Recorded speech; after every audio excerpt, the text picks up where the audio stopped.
اپنے مائنڈ کے لیول پہ کون سی 2-3 چینجز لے کے آئیں اور پھر اس کے بعد وہ کلیئرٹی کے ذریعے آگے کس طرح ہارڈ ورک کی طرف جائیں؟ ایک انسانی دماغ میں 60,000 سے 75,000 سوچیں 24 گھنٹے کے اندر آتی ہیں. آپ کے دوست، آپ کے ٹیچرز، آپ کے کام کرنے والے، یہ تمام حضرات جو ہیں، اگر اس میں نیگیٹو عنصر زیادہ ہوتا ہے تو وہ سارا کا سارا آپ کے سب کانشیس مائنڈ میں چلا جاتا ہے. تھاٹس کو روکنا نہیں ہے بلکہ ان کو گائیڈ کرنا ہوتا ہے، اور جب آپ ان کو گائیڈ کریں گے تو نیگیٹیوٹی سے پازیٹیوٹی کی طرف چلتے چلے آئیں گے.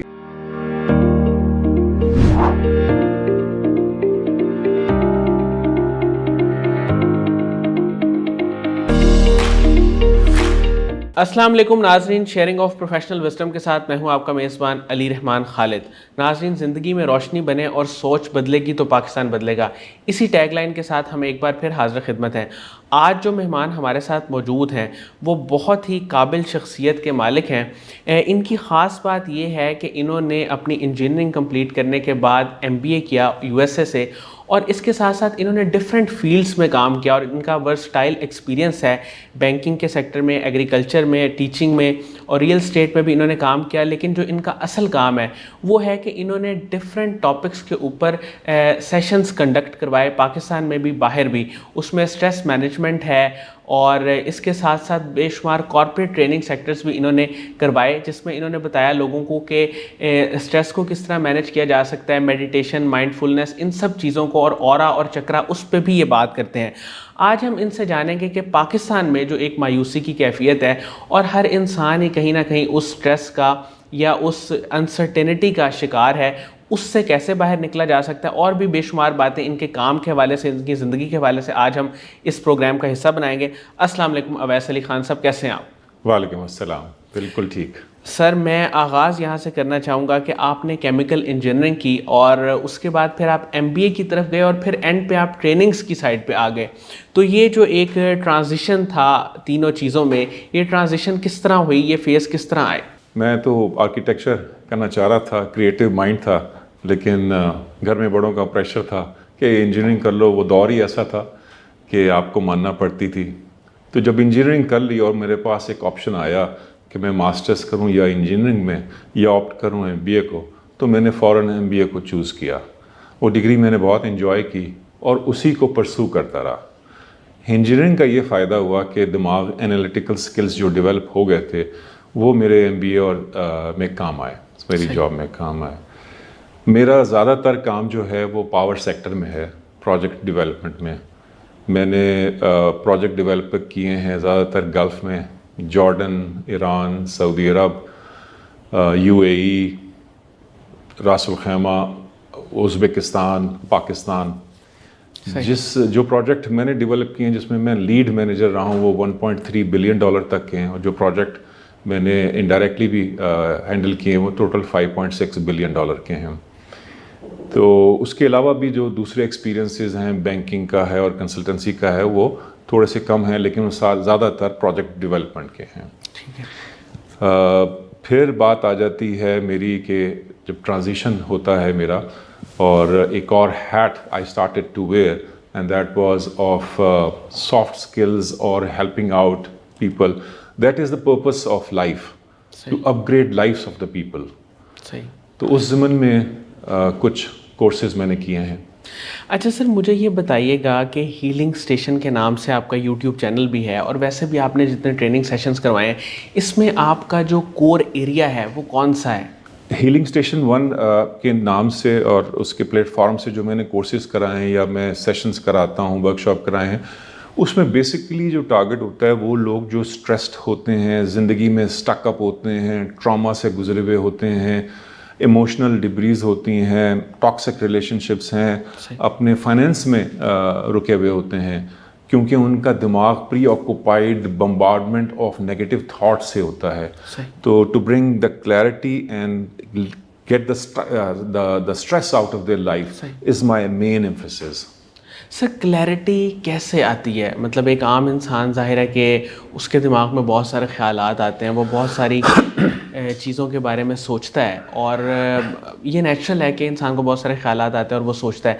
تو اس میں سے ایک خیال کو چوز کرنا اور پھر اس کو پرسو کرنا، یہ کیسے پاسبل ہے؟ یہ جو چیز ہے، یہ اس میں ویسٹ میں بہت ریسرچ ہوئی ہے. تو جو ریسرچ ہے نا اس کے مطابق ایک انسانی دماغ میں 60,000 سے 75,000 سوچیں 24 گھنٹے کے اندر آتی ہیں. وہ سوچیں ساری انوالنٹری ہوتی ہیں. And one of the main purposes of the mind is to produce thoughts. یہ بات آج سے پہلے کافی لوگوں نے بولی ہے اور پولو کوہلو نے ریسنٹلی کہی ہے کہ ریسنٹ ٹائمز میں وہ یہ کہی ہے کہ the purpose of our mind is to produce thoughts. Thoughts give rise to feelings, feelings change in to action, actions make your habits, habit make your character and character decides your destiny. جو said ہے وہ انما الاعمال بالنیات, اعمالوں کا دار و مدار نیت پہ ہے, اور وہ سوچ ہے, آپ کی سوچ کیا جا رہی ہے.